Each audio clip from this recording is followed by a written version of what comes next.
오늘 함께 보실 하나님의 말씀은 창세기 49장 22절에서 26절까지 말씀입니다. 창세기 49장 22절에서 26절까지 말씀입니다.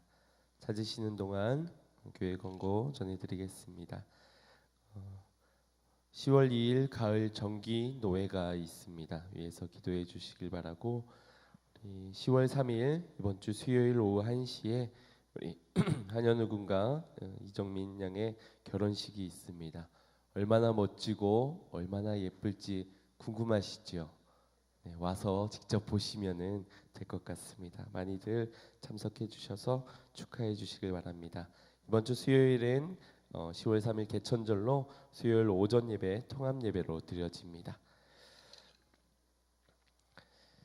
네, 창세기 49장 22절에서 26절까지 말씀 우리 함께 합독하겠습니다. 요셉은 무성한 가지 곧 샘 곁에 무성한 가지라. 그 가지가 담을 넘었도다.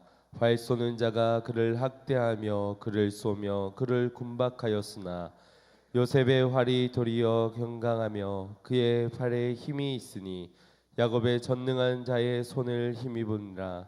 그로부터 이스라엘의 반석인 목자가 나도다. 내 아비의 하나님께로 말미암나니 그가 너를 도우실 것이요 전능자로 말미암나니 그가 내게 복을 주실 것이라. 위로 하늘의 복과 아래의 원천의 복과 젖 먹이는 복과 태의 복이로다. 내 아비의 축복이 내 부여조의 축복보다 나아서 영원한 산이 한없이 같이 축복이 요셉의 머리로 돌아오며 그 형제 중 뛰어난 자의 종수리로 돌아오리라. 아멘. 할렐루야. 오늘도 하나님의 크신 은혜가 있기를 간절히 소망합니다. 은혜를 받는 네 가지 원리가 있습니다. 그 첫 번째는 하나님께 구하는 것입니다. 하나님께서 부어주실 수 있는 한량없는 은혜를 하나님께 구하는 것이지요. 두 번째는 반복해서 은혜를 구하는 것입니다. 한 번의 은혜로 만족할 수 있다면, 그 은혜대로 살아갈 수 있다면 얼마나 좋겠습니까? 하지만 우리는 늘 시간이 지나면서 잊어버리고 망각하는 자들입니다. 그렇기에 날마다 더 큰 은혜를 사모하며 반복해서 구해야 할 것입니다. 그리고 세 번째, 다른 것이 은혜가 아니라 하나님의 살아있는 생명의 말씀, 변하지 않는 진리의 말씀이 은혜라고 믿는다면 오직 말씀을 앞세워 구하는 자들이 되어야 할 줄 믿습니다. 마지막 네 번째는 은혜를 영원히 간직하라. 간직하기 위해서, 내 안에 늘 머물러 있기 위하여서 늘 그 은혜에 감사하는 삶, 그 은혜에 찬양하는 삶, 그 은혜를 갚아가는 삶을 살아야 할 줄 믿습니다. 오늘 은혜를 사모하며 주님께 구하는 자들에게 하나님께서 풍성한 은혜를 더해 주실 것을 믿습니다. 기대하는 마음으로, 소망하는 마음으로 구하시길 바랍니다. 그 은혜가 늘 머물러 흘러 넘치는 삶들이 되시기를 축복합니다. 우리 좌우 옆을 보면서 하나님의 은혜가 넘쳐나기를 소망합니다. 인사 나누겠습니다. 하나님의 은혜가 넘쳐나기를 축복합니다. 아멘. 부모님께 은혜를 입었다면 효도해야 마땅합니다. 그리고 스승의 가르침을 받았다면 그 가르침을 받은 삶대로 살아가는 것이 제자의 본분일 것입니다. 하나님께 우리가 은혜를 받았습니까?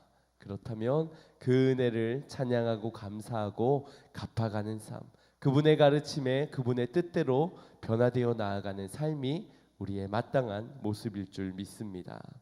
하나님께서는 우리에게 주지 않은 것을, 우리에게 허락하지 않은 것을 우리에게 요구하시는 적이 없으십니다. 그런 야속한 하나님이 아니십니다. 은혜를 경험한 자들에게 사명을 요구하시고 헌신을 요구하시는 것이지, 주지도 않은 그것에 우리에게 사명을 요구하시지 않으시는 분이십니다. 그래서 약속 없이 광야로 내모시는 분이 아니시며 무에서 유를 창조하라라고 우리에게 명령하지도 않으시는 분이십니다. 그렇기에 오늘 우리가 주님의 명령 가운데 순종해야 한다면, 순종해야 할 때가 된다면, 그때 우리가 생각하고 떠올려야 되는 것은 내가 하나님께 어느 은혜를 받았는가, 어떤 은혜와 어떤 축복, 어떤 가르침을 받았는가, 그것을 떠올리고 주목하게 된다면 오늘 우리는 순종할 수 있을 것입니다. 독자 이삭을 주셨기 때문에 독자 이삭을 바치라고 말씀하신 것이고, 우리에게 생명을 주셨으니 주를 위해 살라라고 명령하고 계신 것입니다. 11조를 드리는 것이 힘든 이유가 무엇입니까? 우리에게 물질 주신 이가 하나님이시라는 이 고백이 나오지가 않기 때문입니다. 이를 인정하는 데 너무나도 내 많은 노력이 있었고 수고가 있었고, 이 돈이 없으면은 한 달을 살아갈 수 없을 것이라는 그런 마음이 우리에게 먼저 들기 때문에 물질도 주님께 바치지 못하는 것입니다. 다시 말해서 우리가 은혜를 모르니 은혜를 갚기가 힘든 것입니다. 우리에게 주신 은혜와 약속을 기억하는 자들이 되시기를 간절히 소망합니다. 그 은혜를 세상의 환경, 사람의 말들로 빼앗기지 않도록, 사라지지 않도록 늘 그 은혜가 우리 안에 머물러 있기를 간절히 소망합니다. 오늘 말씀 가운데서 우리가 깨닫기 원하는 것은 순종하기에 앞서, 예배하기에 앞서, 헌신하기에 앞서, 드려지기에 앞서, 사역하기에 앞서 먼저 우리가 받은 것들을 떠올려보는 그런 시간이 되기를, 그래서 내가 받은 것이 이만이고 내가 지금 드려지는 것은 어느 정도인가를 점검해 보는 시간이 되시기를 소망합니다. 오늘 본문 창세기 49장에서는 1절에서부터 야곱은 자신의 12아들을 불러다가 죽음 이전에 마지막 유언을 하는 장면이 기록되어져 있습니다. 1절 말씀을 보면 야곱이 그 아들들을 불러 이르되라고 말씀하시면서 마지막 유언을 하고 있습니다. 성경학자들은 이것을 예언적 축복이다라고 그렇게 말을 합니다. 앞으로 이루어질 일들을 예언하는 가운데 자녀 한 사람 한 사람의 축복을 해주고 있는 장면이지요. 야곱의 자식 12명의 아들들에게 한 명 한 명 축복을 남겨주는데 22절에 이르러서 야곱이 요셉에게 이렇게 축복을 하는 장면이 나옵니다. 22절에 요셉은 무성한 가지 곧 샘 곁에 무성한 가지라 라고 말씀합니다. 이는 다른 아들에 비해서 좀 더 축복이 포괄적으로 내포되어져 있는 모습들, 그리고 더 풍성히도 길게도 축복하고 있는 것을 우리는 보게 됩니다. 13절엔 다른 형제인 스볼론에게는 해변에 거주한다든지, 19절에는 가세게는 군대에 추격하는 그런 이야기들을 하면서 요셉에게 이르러서는 무성한 가지의 축복을 전하고 있습니다. 여기에서 이 무성한 가지는 히브리어로 벤파라라는 그런 말인데 열매 맺는 가지를 의미합니다. 곧 요셉에게 무성한 열매 맺는 삶을 살 것이다 라고 축복하고 예언을 하고 있는 것입니다. 요셉의 생애를 보면은 참 파란만장한 인생을 살았던 사람입니다. 형들에게 질투 받을 만한 짓을 하였고, 그래서 질투를 당하여서 너무 심한 나머지 은 30세겔에 20세겔에 애굽에 팔려가게 됩니다. 애굽에서는 보디발 장군의 집에서 종 생활을 하던 중에 누명을 쓰어 감옥에까지 갇혀지게 됩니다.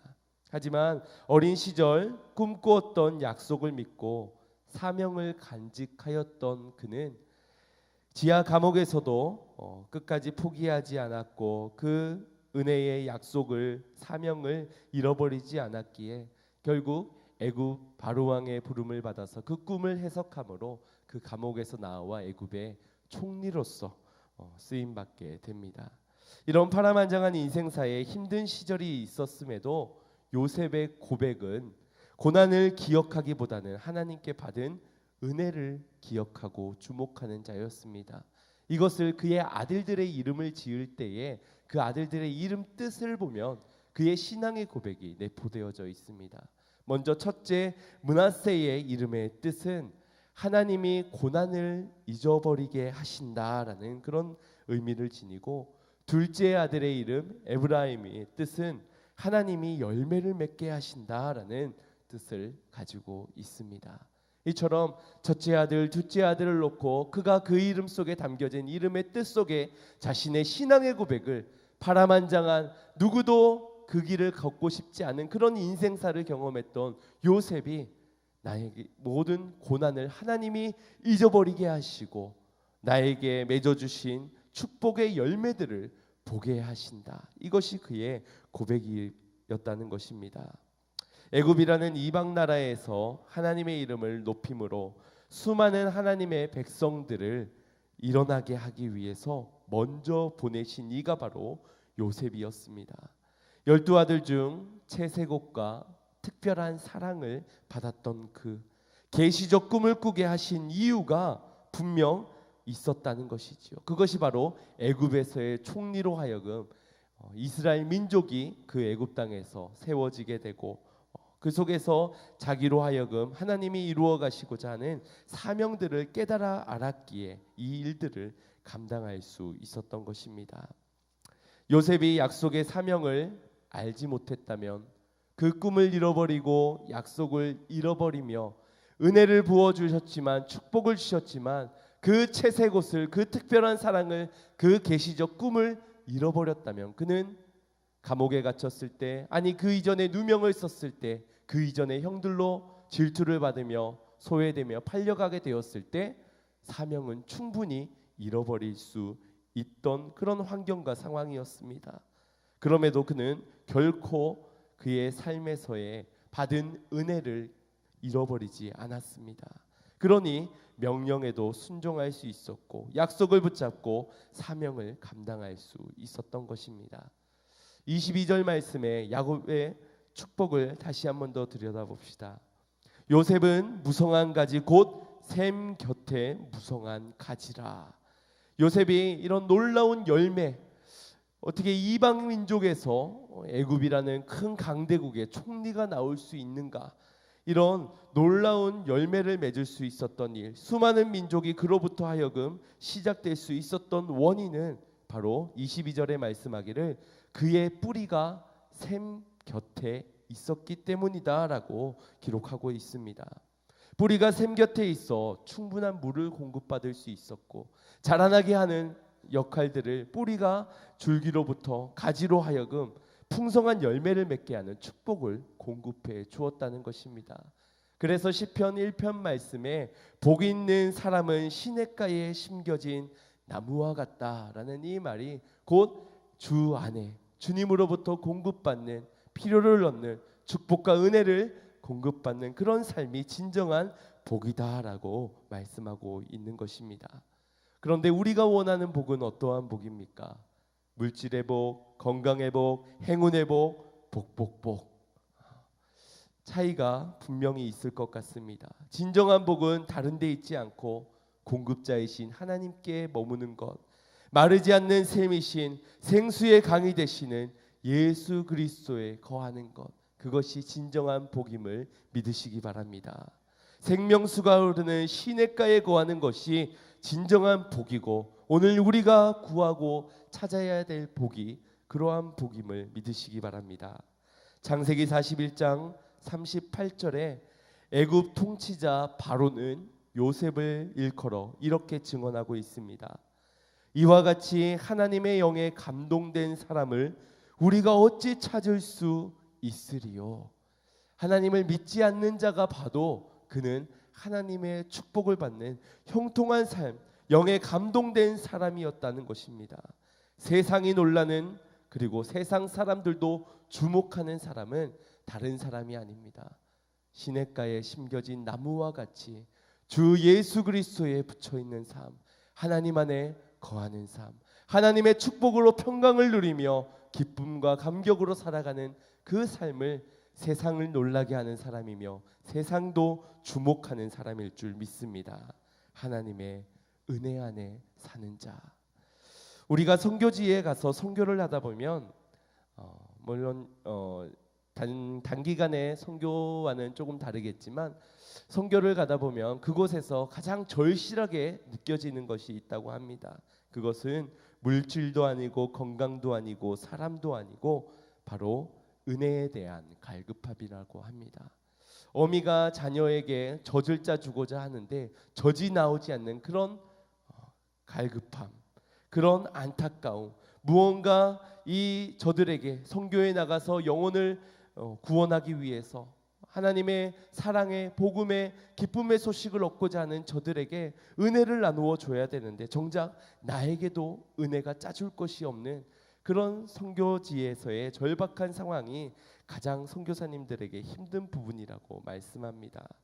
그래서 자신의 처절한 부족함과 한계를 경험하게 되면 이제서 자기가 무엇을 해야 될지를 찾게 된다고 합니다. 그 이전에는 척박한 땅에서 인지도도 쌓아 올려야 되고 그곳에서 후원해주는 사람들도 챙겨야 되고 또 이곳에 선교 오는 사람들을 유치해내야지만 선교 오는 사람들의 후원의 물질을 가지고 또 선교를 할 수 있기 때문에 온전히 정신이 한 달의 생활 그리고 내가 저들에게 주어야 될 것에 늘 시선이 고정되어져 있다 보니 늘 말씀 안에서 채워지는 그 은혜를 경험하는 것이 힘들다라는 것입니다. 그러한 자신의 부족함과 한계를 경험하게 되었을 때 그 부족함 가운데서 새로운 도전을 하게 됩니다. 기도의 자리에 나아가서 자신의 기도에 부족했던 것들을 경험하게 되면 기도 생활에 충실하게 되고 기도하면서 이런 이유가 없다라고 말씀하셨기에 기도하는 사람이 된다고 합니다. 또 말씀이 부족했다면 말씀으로 승리할 수 있는데 모든 영적 정죄 가운데서 말씀으로 이겨낼 수 있는데 말씀이 없어서 승리하지 못하였던 자신의 모습들을 보며 말씀을 묵상하며 말씀을 매일매일 읽으며 쓰며 영성의 사람이 된다고 합니다. 선교지에서 느꼈던 자신의 부족함을 채우려고 더 노력하는 것이 바른 모습이겠지요. 근데 단순히 선교지에 갔다 와서 우리의 견문을 넓히기 위해서 세상의 여러 사람들을 보기 위해서 선교를 간다. 그것은 배낭여행을 다녀오는 것이 더 나을지도 모릅니다. 우리가 선교를 하는 이유 그 속에서 분명 우리가 부족함을 경험했다면 선교를 다녀온 이후에 우리의 삶에서는 분명한 도전이 있어야 할 것입니다. 저들은 궁핍함 속에서 그래도 일주일에 한 번의 예배를 저렇게 뜨겁게 드리는 그 모습을 보게 된다면 오늘 우리의 예배가 도전을 받고 변화되어져야 할 것입니다. 말씀이 부족했다면 기도가 부족했다면 그것에 대한 새로운 도전으로 다녀온 이후에는 더 큰 도전과 열정으로 주님께 선교를 준비하기 이전보다 더 달라진 모습이 되어야 할 것입니다. 이것이 사명을 감당하는 자의 사명자들의 모습인 것입니다. 사명을 감당하기 위해 우리가 은혜를 회복해야 하듯이 우리의 삶에서 주님 안에 붙어 있고 주님으로 공급되어지는 것을 더 사모하는 가운데 사역지로 사명자로 살아가야 한다는 것입니다. 은혜로 사명을 감당하는 자를 통하여 담을 넘는 영향력을 끼치게 될 것입니다. 22절 말씀을 다시 한번 보겠습니다. 요셉은 샘 곁에 무성한 가지라 그 가지가 담을 넘었도다. 즉 샘 곁에서 그 안에서의 열매 맺는 가지는 담을 넘어 뻗어나가게 된다는 것입니다. 다른 사람들에게 열매를 제공해 준다는 것이지요. 다시 말해서 요셉의 인생은 단순히 자신의 인생만을 위한 축복이 아니었고 민족을 향해서 뻗어나가는 그러한 열매의 축복을 받게 된 것입니다. 성경 말씀에 요셉의 인생을 통해서 다른 사람들이 복을 받게 되는 장면들이 기록되어져 있습니다. 먼저 보디발 장군의 집에서의 축복이 임했습니다.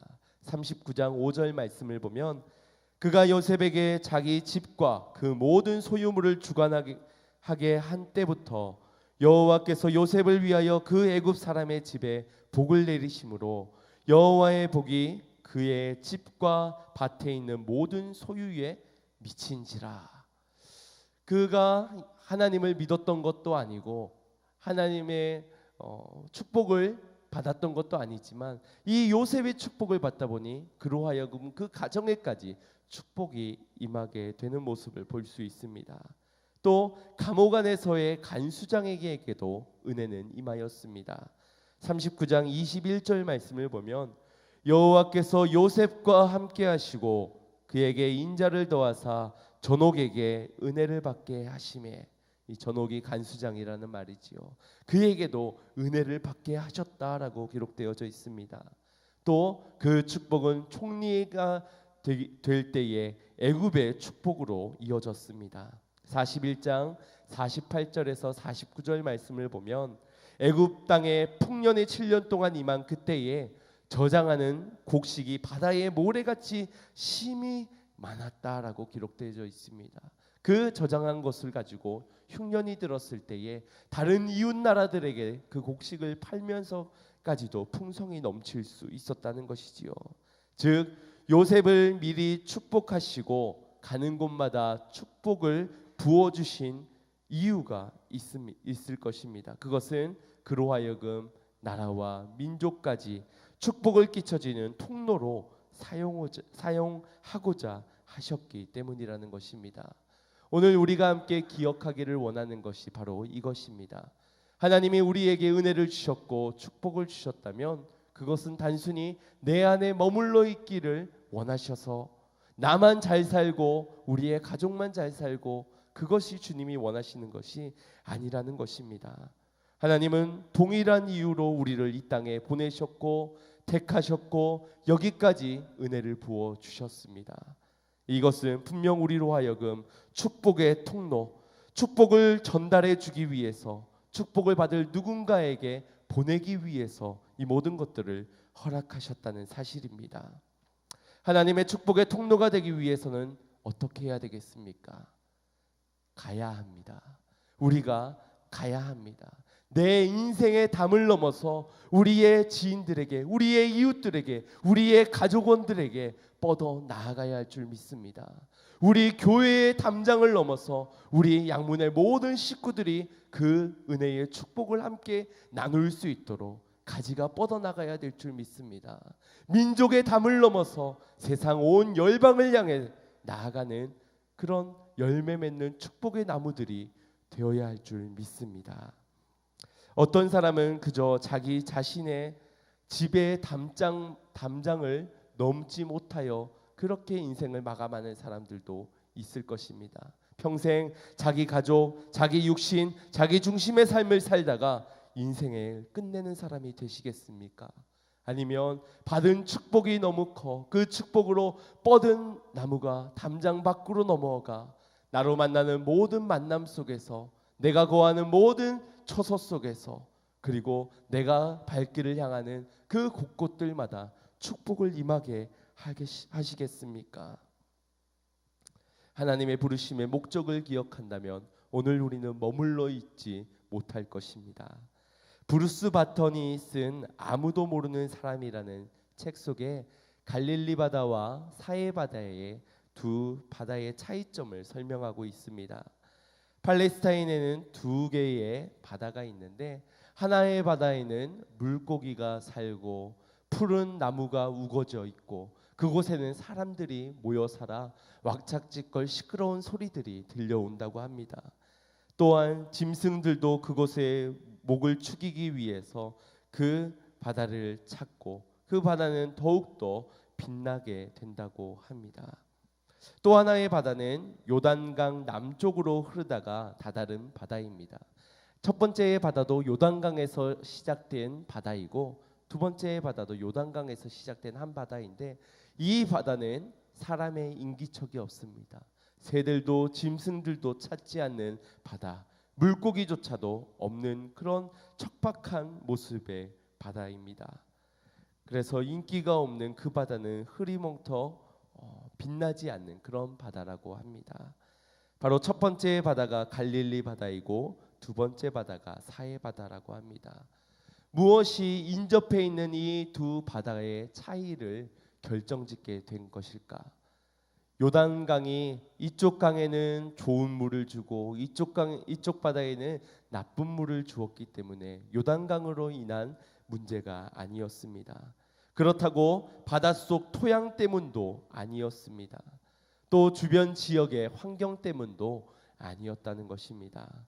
차이는 다름 아닌 갈릴리 해는 요단강의 물을 받아들여서 그 받아들인 것을 가두지 않고 흘려보낸다고 합니다.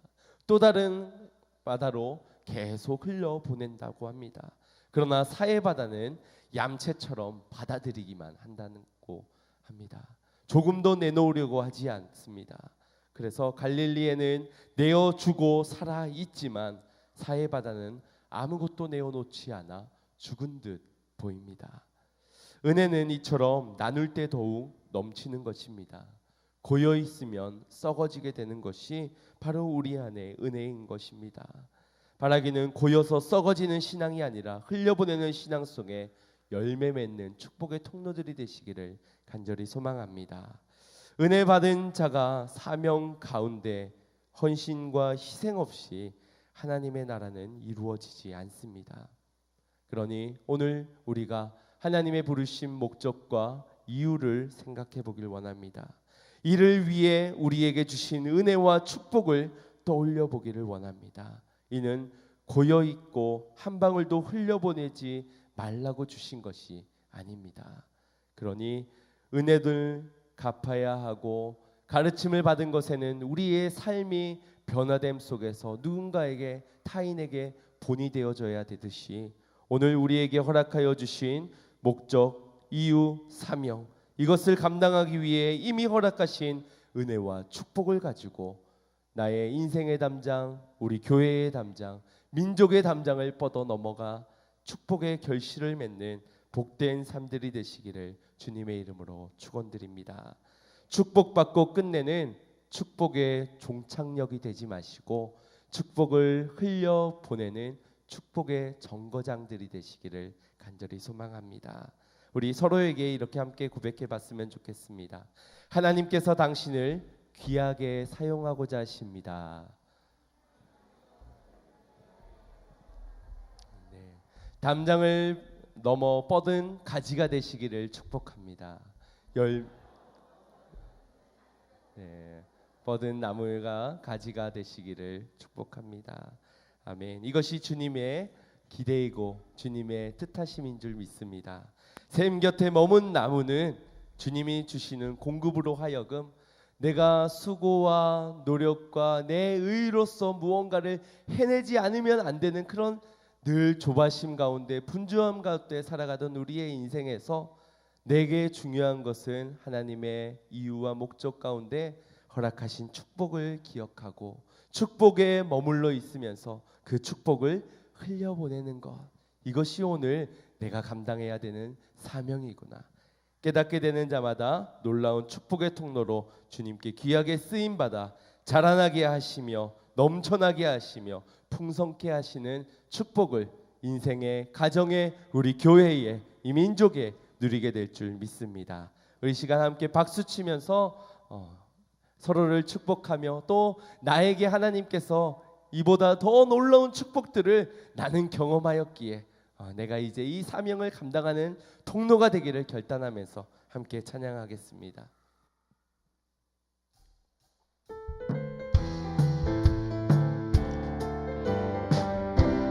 너는 담장 너머로 뻗은 나무, 너는 담장 너머로 뻗은 나무, 가지에 푸른 열매처럼 하나님의 귀한 축복이 삶에 가득히 넘쳐날 거야. 너는 어떤 시련이 와도 능히 이겨낼 강한 팔이 있어. 주님의 팔입니다. 전능하신 하나님께서 너와 언제나 함께 하시니 너는 하나님의 사랑, 너는 하나님의 사랑, 아름다운 하나님의 사랑. 나는 널 위해 기도하며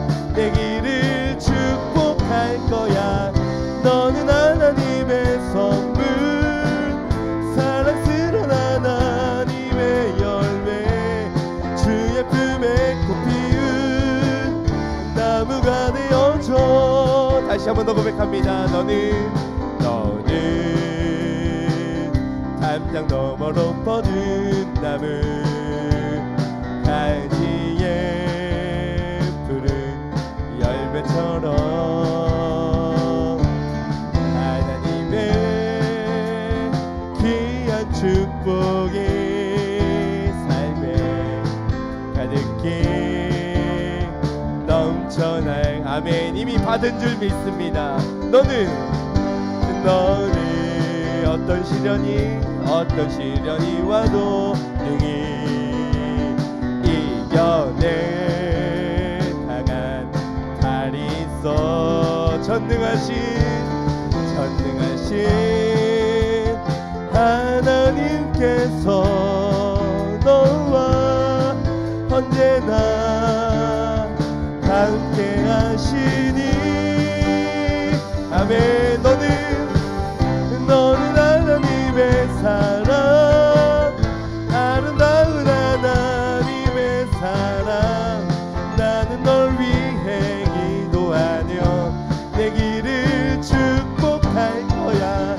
너는 하나님의 선물, 사랑스러운 하나님의 열매, 주의 품에 꽃 피운 나무가 되어줘. 너는 하나님의 사랑, 손을 뻗어 축복합니다.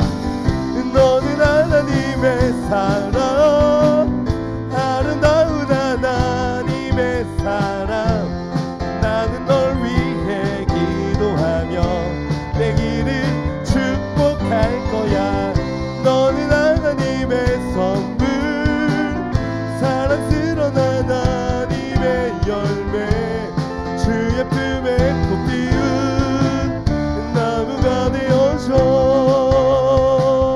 아멘. 오늘 말씀을 기억하면서 이 시간 같이 합심하여 기도할 때는 오늘 나에게 이런 가지의 역할, 축복의 통로가 되라고 많은 은혜와 축복으로 채워주시고 이 사명을 위하여서 오늘 나를 세우시고 오늘 나를 부르신 이유와 목적이 여기에 있는 줄 믿습니다. 잊지 않게 하시고 빼앗기지 않게 하시고 사라지지 않게 하여 주시어서 이 사명 감당하며 먼저는 하나님께 기쁨을 드리는 삶, 또한 죽어가는 많은 영혼들을 살리며 위로하며 격려하며 선물을 끼치는 중보자의 삶을 감당하는 우리의 복된 삶들이 되게 해달라고 우리 주여 한번 부를 것 없이 하여 기도하겠습니다. 주여, 사랑과 내가 많으신 아버지 하나님 감사를 드립니다. 오늘 내게 허락하여 주신 축복과 은혜가